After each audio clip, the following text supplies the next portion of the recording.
Muy buenas, bienvenidos una semana más al podcast de Café y Hierros. Hoy vamos a hablar acerca del hambre emocional, que sí, que seguramente a muchos ya nos suene esto del hambre emocional, que consiste en utilizar la comida básicamente para sentirnos mejor. Es decir, es un tipo de ansiedad que nos hace comer, aunque no tengamos apetito, para gestionar problemas personales. Y nos suele ocurrir sobre todo cuando sufrimos estrés, cuando estamos tristes o simplemente por aburrimiento, porque estamos que no sabemos ni qué hacer, ¿no? Entonces decimos, venga, pues voy a comer. Y es un problema porque a muchas personas les ocurre y esto les ocasiona problemas de sobrepeso, de inseguridad, no saben bien cómo gestionarlo, pero hoy vamos a hablar acerca de ciertos tips, ciertos consejos que podemos llevar a cabo para llevar una alimentación más saludable y evitar en lo posible este hambre emocional que nos puede causar al final algún que otro problema a nivel de salud. Así que, bueno, antes como siempre te recuerdo que me encuentras en ivllamazares.com. Ahí te echo una mano para ganar músculo, perder grasa y en definitiva entrenar mejor. Cualquier cosa me encuentras ahí y te dejo todos los enlaces en la descripción del episodio.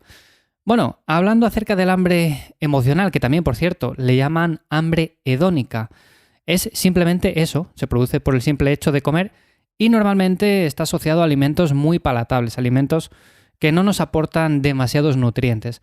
Dentro de esto entra en juego el sistema de recompensa y la liberación de dopamina, entre otras cosas, por lo que hay ciertos consejos, hay ciertas cosas que podemos hacer para empezar a controlar esto y sobre todo que no nos cause un problema a largo plazo, porque por comer un día algo que realmente no sea del todo saludable no va a pasar nada. El problema es cuando hacemos esto todos los días o una temporada muy grande y cuando nos damos cuenta decimos, ¿pero qué ha pasado aquí? Si peso 15 kilos más, 10 kilos más, 20 kilos más de lo que pesaba. Bueno, pues esto sí que ya es un problema un poco más serio y entonces tenemos que tomar medidas un poco más drásticas. Así que antes de llegar a ese punto, ¿qué podemos hacer? O si estamos por lo menos en ese punto, para que no vuelva a pasar o para que no empeore la situación. Lo primero de todo, mi consejo es que nos alimentemos de forma coherente y esto lo podemos hacer llevando una dieta que no sea muy restrictiva durante mucho tiempo, porque esto es algo que suelo ver habitualmente en personas que quieren perder peso, quieren hacerlo rápido y dicen, pues mira, voy a llevar una dieta en la cual coma muy poco, alimentos que tienen muy pocas calorías encima y de esta manera seguramente pierda peso rápido. Y vale, en un principio, la primera semana, seguramente esto se vuelque en la báscula, o sea, veamos que sí, que hay una pérdida de peso real y estemos súper contentos y felices. Pero con el paso del tiempo, esto es un desencadenante de ciertos problemas y atracones y cosas que al final hacen que empeoremos todavía más.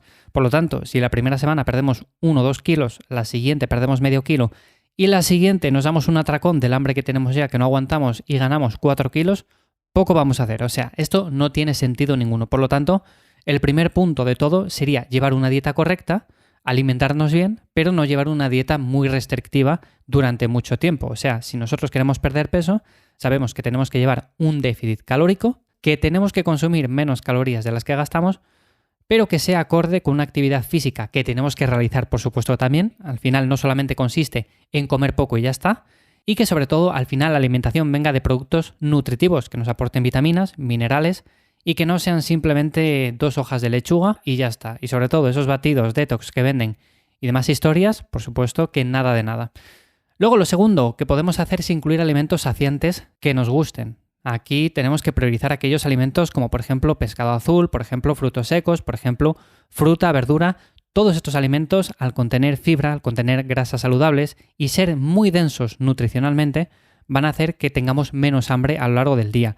Esto es muy diferente a meter harinas refinadas, a meter aceites vegetales de poco valor nutricional y todo este tipo de cosas que al final los consumimos pero hacen que al cabo de poco tiempo sigamos con hambre, sigamos con apetito. Pues no, aquí hay opciones saludables de muchos alimentos y no tenemos que optar por aquellos que nos venden como que son lo mejor para la dieta. Por ejemplo, si vamos al supermercado y vemos el típico envase que lo venden ahí como muy rosa, muy verde y que pone, yo qué sé, bio o cualquier cosa, bueno, puede que esté bien, pero en la mayoría de casos ese tipo de alimentos que recomienda para perder peso, para llevar una dieta más saludable, no suelen ser la mejor opción. Aquí tenemos que optar por esos nutrientes más saciantes y, por ejemplo, en cuanto al arroz, pues en vez de optar por un arroz blanco, vamos a optar por aquel que sea integral o, por ejemplo, vaporizado, que es el que más me gusta en mi caso.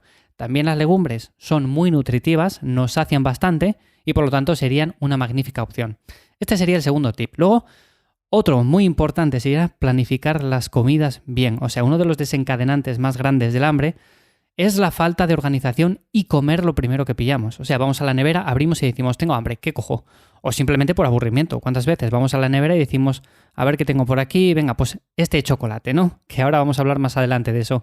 Bueno, pues lo primero, si planificamos las comidas, yo por ejemplo hago 3 comidas al día y me va genial con esto, pues sabemos que tenemos que comer a tal hora y entonces no tenemos que estar continuamente pensando en, venga, ahora voy a meterme un bocadillo de esto, o ahora voy a hacerme un sándwich de no sé qué, o ahora tengo un poco de aburrimiento, estoy viendo una serie en la televisión y voy a comer no sé cuál. Bueno, en definitiva, este tipo de cosas es un desencadenante terrible de este hambre emocional y por lo tanto hay que tener un poco más de organización en este aspecto.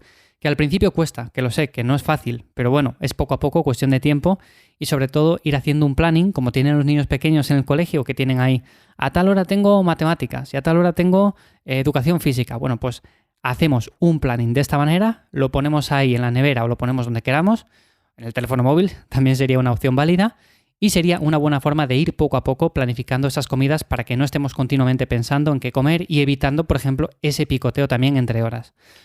Otro punto importante sería el tema de la lista de la compra, que muchas veces no sabemos ni lo que tenemos que comprar porque no sabemos hacer buenas elecciones. Bueno, pues vamos a hacer una lista, vamos a echar un rato, un día, y vamos a decir, venga, ¿qué alimentos tengo que consumir?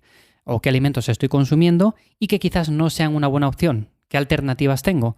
Porque, por ejemplo, si yo estoy consumiendo demasiada pasta a lo largo de la semana, quizás tengo que consumir otro tipo de nutrientes, tengo que consumir otro tipo de alimentos. Por ejemplo, avena, por ejemplo, arroz integral que decía antes, por ejemplo, legumbres. Bueno, tenemos un montón de alimentos que podemos elegir, entonces es cuestión simplemente de decir, a ver, ¿qué alimentos tengo actualmente en mi despensa, actualmente en mi nevera, y cuáles tengo que ir quitando, cuáles tengo que ir cambiando por otras fuentes? En definitiva, ir haciendo una lista que sea más o menos fija cada semana, por supuesto, siempre habrá alguna cosa que se sale, pero si tenemos esa lista, sabemos que cada semana vamos a ir al supermercado y sabemos directamente a dónde tenemos que ir. No nos hace falta pasar por la balda en la cual está colocada estratégicamente para que optemos por esos alimentos menos saludables. No sé si os habréis dado cuenta de que en el supermercado hay ciertos estantes en los que pasas directamente o, por ejemplo, antes de llegar a caja tienes que pasar por ciertos alimentos que no pensabas comprar, pero que, oye, están ahí, tienes que pasar por ellos. Les ves y ya te entra el hambre y por lo tanto es un gancho en el que muchas personas caen y tenemos que evitarlo. Entonces, esta sería otra magnífica opción que tenemos que hacer, una lista de la compra. Si no la tenemos hecha, bueno, pues hay que empezar a hacerla. Y luego lo que comentaba antes de la nevera. O sea, si tenemos el enemigo en casa va a ser muy complicado controlar todo esto. Imagínate que te levantas a la nevera y lo primero que ves es una tableta de chocolate. Entonces, claro, la coges y ya está. Te pones a comerla y seguramente te la comas entera. Si no lo tenemos, pues no lo vamos a comer. Así que tener en casa alimentos que pueden hacer saltar tu hambre emocional es como dormir con el enemigo en casa, como digo. O sea, hay que ser realista. Si lo tienes en casa, te lo vas a comer, sí o sí. Aunque pienses que tienes mucha fuerza de voluntad, todos acabamos cayendo. Si no lo tenemos, mucho mejor. Y bueno, vuelvo a repetir que esto no va de ser 100% estricto. O sea, podemos consumir de forma puntual ciertos alimentos que no son la leche, que no son muy nutritivos, pero oye, es que si tenemos la nevera llena de este tipo de alimentos, pues al final es un problema. En fin, como digo, para mí estos son los consejos más importantes para evitar este tipo de hambre emocional. Que como digo, en un principio puede parecer algo que no tiene demasiada importancia, que no tiene mucha relevancia, pero con el paso del tiempo vamos viendo que desencadena muchos problemas o muchos trastornos alimenticios, como es el tema de los atracones, que hay personas que es que no son capaces de controlarlo. Y se empieza por esto, se empieza por este tipo de ansiedad que nos hace comer aunque no sintamos ni siquiera apetito. O tenemos problemas personales y decimos, venga, pues voy a recurrir a la comida. O estamos tristes, pues venga, más comida. Al final, esto es un problema de la sociedad actual, entonces hay que saber bien cómo actuar y para mí, como digo, vuelvo a repetir, estos consejos son fundamentales. Poco a poco, no hace falta que los implementéis de la noche a la mañana, seguramente algunos ya los hagáis, otros simplemente les podéis ir probando. Y bueno, como siempre, cualquier cosa, ya sabéis, me interesa mucho vuestra opinión, a ver lo que hacéis vosotros, a ver cómo gestionáis vuestra lista de la compra, vuestra alimentación. Me lo podéis dejar en ivyamazares.com/contactar. Y sin más, como siempre, espero que este episodio os haya resultado interesante o de ayuda. Nos escuchamos de nuevo el sábado que viene. ¡Chao!